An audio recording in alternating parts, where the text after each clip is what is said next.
Jedes Jahr der gleiche Scheiß zu Ostern. Immer diese Rumbatzerei.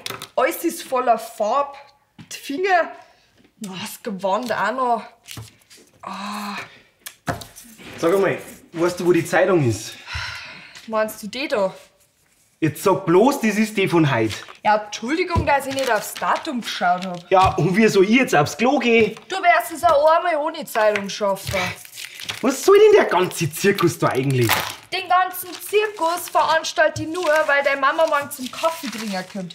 Und ich hör mir nicht wieder an, dass es bei uns überhaupt nicht nach Ostern ausschaut. Ja, und jetzt bin ich schuld, dass du zuwider bist, nur weil du blöd zum Anfang bist, oder was?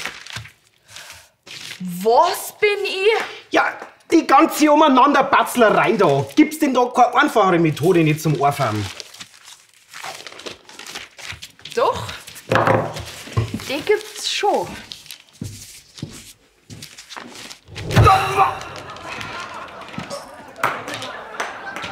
Funktioniert aber nur für blaue Ohren.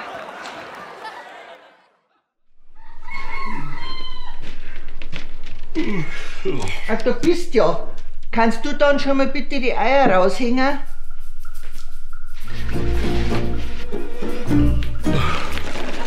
Ach so, und ich hab schon gemeint, Was? ja, dass ich meine Eier raushängen soll. Geh, wir haben Ostern und nicht Halloween. Also jetzt sag einmal, geht's noch?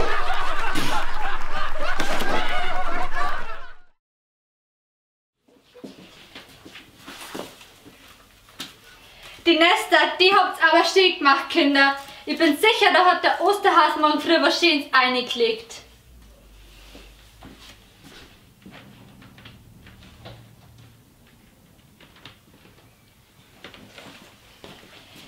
Was soll jetzt das werden? Ja, das ist für ein Osterhaus. Wenn der so spät noch arbeiten muss, wer sich wohl eine Stärkung verdient haben.